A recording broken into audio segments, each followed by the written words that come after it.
मित्रों, मैं सपना देख रहा हूं। मैं खुली आंख में सपने देखता हूं और सपनों को साकार करने का रास्ता भी तय करके चलने वाला व्यक्ति हूं।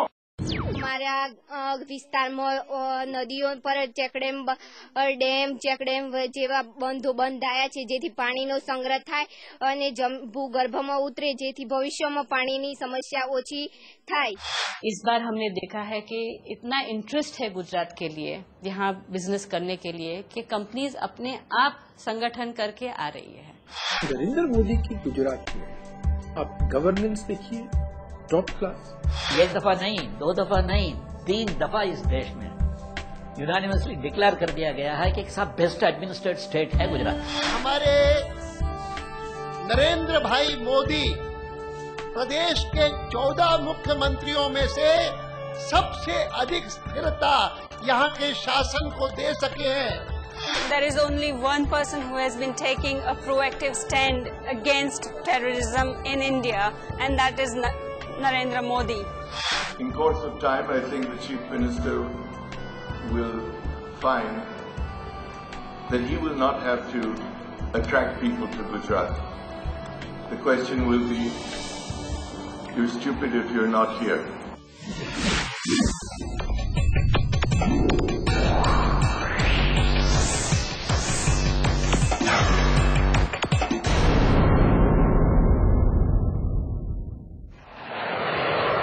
आज भारत एक सुपर पावर बनने की तरफ तेजी से बढ़ रहा है, लेकिन इस दौड़ में सिर्फ एक ही रुकावट है, आतंकवाद। दिल दहला देने वाला यह अघोषित युद्ध देश भर में भयानक तबाही मचा रहा है। मुंबई के झवेरी बाजार और गेटवे ऑफ इंडिया पर बम ब्लास्ट हुए, 46 लोग मारे गए, 160 घायल। अयोध्या के श्री राम मंदिर परिसर पर आत्मघाती दस्ते ने हमला बोला, कई लोग मारे गए। उत्तर प्रदेश में श्रमजीवी एक्सप्रेस में धमाका, 10 मारे गए, 50 से ज्यादा घायल। दीपावली के दौरान दिल्ली में सीरियल ब्लास्ट, 67 लोग मारे गए, 224 घायल। आतंकवादियों ने अंधाधुंध फायरिंग की और ग्रेनेड फेंके, एक वैज्ञानिक की मौत और 5 घायल। सिलसिलेवार धमाकों में वाराणसी में 28 लोग मारे गए और 100 से ज्यादा घायल।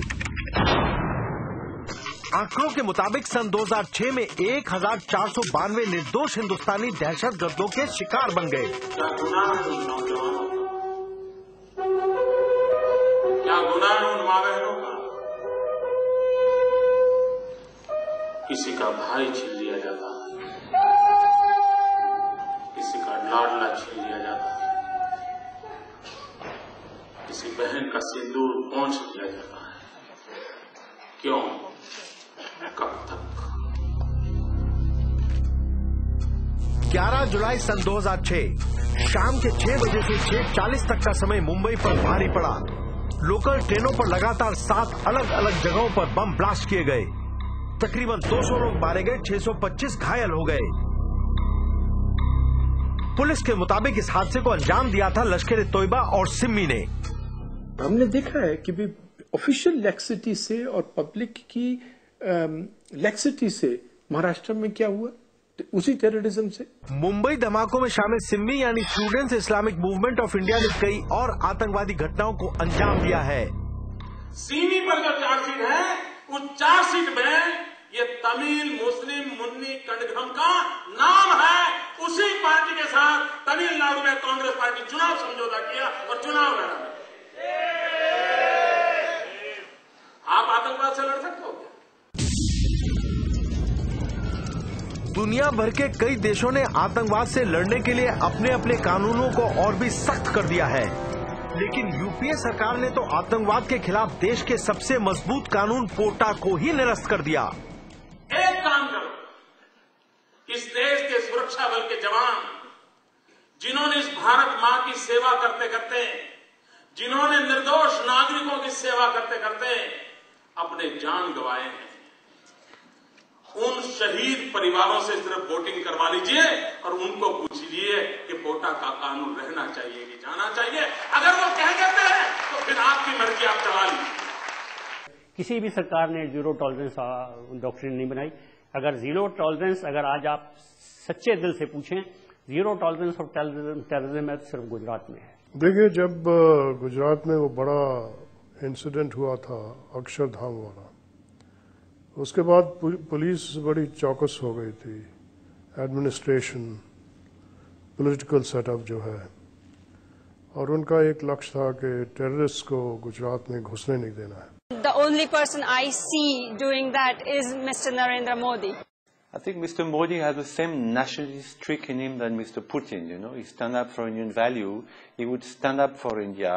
He would stand up for the development of India. He would not allow any outside interference to come in the way of the development of India's nationality and psyche. आतंकवाद से निपटने का केवल एक ही तरीका है, पॉलिटिकल विल, यानी आतंकवाद से जूझने की मजबूत राजनीतिक इच्छा शक्ति। होम मिनिस्ट्री के आंकड़ों के मुताबिक सन 2003 से 2006 के दरमियान गुजरात में आतंकवाद से केवल एक ही व्यक्ति की मौत हुई। लेकिन हैरत की बात यह है कि देश का एक बहुत बड़ा बुद्धिजीवी वर्ग और कुछ ह्यूमन राइट्स एक्टिविस्ट गुजरात की इस कामयाबी का जबरदस्त विरोध करते हैं।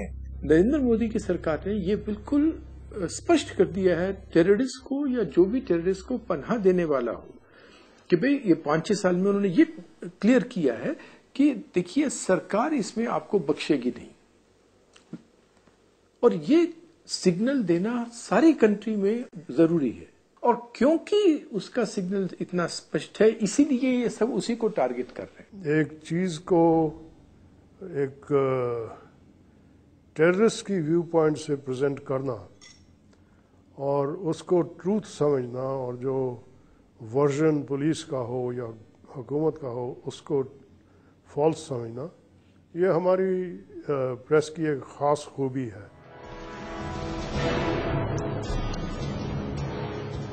देश की सरहदों पर सरकार का ध्यान कम है, लिहाजा अब बांग्लादेशी घुसपैठिए पश्चिम बंगाल में हिंदुस्तानियों की जमीनें खरीद रहे हैं। They are selling their property, landed property, to these Bangladeshi Muslims. And what are they doing? What use they are putting to this land? Agricultural land, they are growing narcotics. Gaja is extensively cultivated in Nadia district. Even by the national highway, the land by the national highway, they are cultivating acres after acres of Gaja. And that Gaja is exported to, via Bangladesh to other countries. Now, the sale proceeds is again invested in gun running. Arms are brought from Bangladesh and these are dispatched to the northern West Bengal. तो मैंने वहां की जनसभा में कहा, मैंने कहा देखो भाई, आसाम के पड़ोस में बांग्लादेश है और गुजरात के पड़ोस में पाकिस्तान है। मेरी भी हालत आपके जैसी है, वो आपके पड़ोस में है, मेरे पड़ोस में ये बैठे। मैंने कहा लेकिन फर्क थोड़ा सा है, आप उनके से कारण परेशान हो, मेरे कारण परेशान हो।